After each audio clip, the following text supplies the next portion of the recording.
J'aimerais bien faire de la propagande.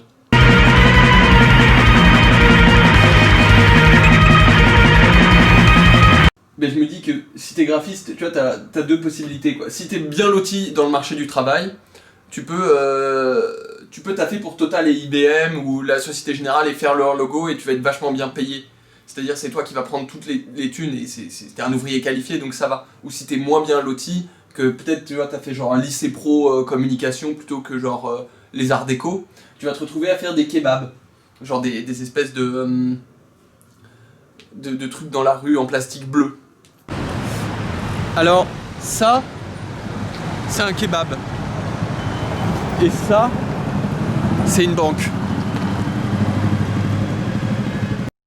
Bon, mais après, si mettons que tu vois, t'as fait une école pour faire du graphisme, et t'as envie de faire du graphisme politisé, tu vas tomber sur toute une espèce de vaste littérature de graphistes engagés.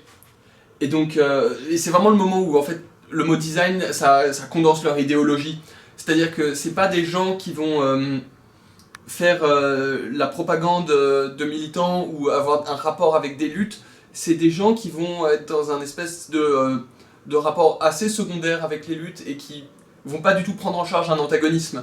Ils vont essayer de se rendre responsables face à quelque chose comme la totalité sociale. Ils vont essayer de se rendre responsables vis-à-vis de l'aspect qu'a le monde.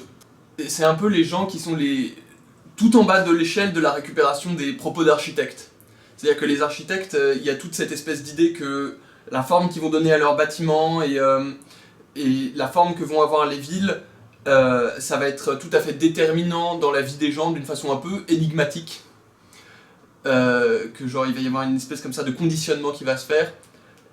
Et que du coup un bon architecte c'est quelqu'un qui se tient au-dessus en fait de la promotion capitaliste des terrains ou je sais pas quoi, enfin au-dessus des luttes quoi, quelqu'un qui se tient au-dessus de la mêlée.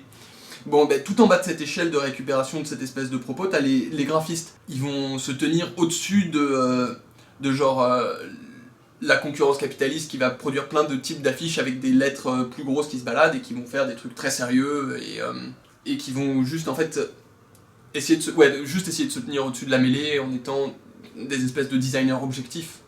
Bah ouais, après ils balancent aussi des phrases enfin parle pas pour rien dire quoi, accompagner les individus dans la lecture de la complexité, enfin tu peux pas accompagner les individus dans la lecture de la simplicité quoi. Mais ça c'est assez typique des choses qui ont un rapport avec les écoles d'art. C'est bon, déjà le mot complexité c'est vraiment typique, c'est vraiment des mots qui servent à rien dire et à occuper cette position de parole, mais c'est très très énervant.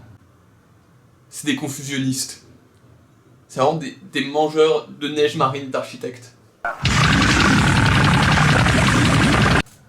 Bah, en France, les gens qui sont vraiment représentatifs de cette espèce de tendance confusionniste, c'est vraiment un truc qui tourne autour des arts, je crois que c'est les arts déco de Valence. Donc t'as le studio de Valence qui a un rapport vague que j'ai pas trop compris avec une maison d'édition qui est les éditions B42, et c'est là qu'ils publient tous leurs trucs un peu idéologiques et c'est horrible. Le design graphique est toujours une recherche d'équilibre entre son instrumentalisation par les pouvoirs économiques, politiques et l'attitude critique des designers à l'égard de ces pouvoirs. Donc tu vois, il y a quand même cette idée que t'as le pouvoir et l'économie et qu'en face de ça t'as les designers graphiques qui doivent s'en tenir le plus loin possible. Mais c'est assez caractéristique parce que ces éditions B42 et ce studio de Valence, en fait, ils éditent surtout de la production culturelle, quoi, des trucs artistiques. Et en fait, ils sont dans une position qui est hyper confortable. C'est-à-dire que c'est des gens qui décident de défendre des valeurs dominantes, en fait, la critique, l'art, la culture, en disant qu'ils dénoncent des mécanismes de domination. Donc, en fait, si tu fais ça, tu peux, au fond, te faire que des potes, quoi. Il contribue à favoriser l'expansion d'un formatage esthétique mondialisé. Donc ouais, c'est vraiment cette idée que tu vas, en faisant des trucs très jolis, tu vas résister au formatage et que le simple fait d'être un graphiste engagé va te faire résister à quelque chose.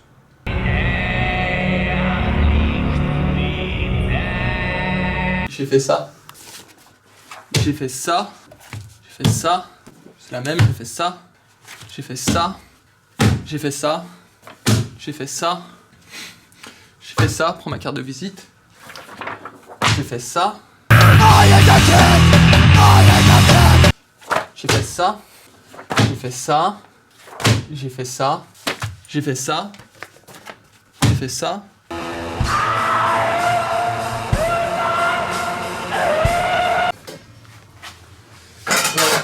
Du coup, maintenant, tu veux que je parle de Gramsci, c'est ça? Oui. Oui.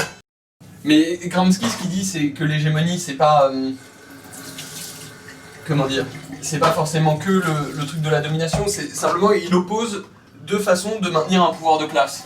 C'est-à-dire, soit la répression, soit l'hégémonie. Donc, bon, c'est un peu plus compliqué que ça, mais c'est des choses... Aujourd'hui, on parle peut-être plus de construction du consentement. Quand Gramsci parle d'hégémonie, c'est vraiment construire, en fait, l'hégémonie du Parti communiste. Il y a clairement un taf à faire en termes de propagande dans les luttes, quoi. C'est-à-dire que tant qu'on se pointera avec des trucs genre faits avec le logiciel Tails pour mettre des typos dégueulasses, on n'aura pas l'air très sérieux. Là, c'est peut-être pas suffisant pour être hégémonique de faire des affiches et de la propagande, mais c'est clairement un taf qui est pas fait. Donc moi, je veux bien le faire. Ah ouais, ça c'était bien. Bon, ça, je pense que je pourrais avoir un procès pour avoir fait ça pour des potes, quoi. Ah, mais ça, c'est un truc que j'avais fait pour toi. À une époque. Pour moi? Ben oui, c'est toi qui m'avais commandé ça. Ah oui. Donc là, c'est le moment où il faut forcer que mon adresse mail apparaisse plusieurs fois pour faire de la propagande pour mon agence de propagande. Je l'ai fait en plein de couleurs. Elle est en jaune. Elle est en blanc. Elle est en noir. Et elle est en bleu.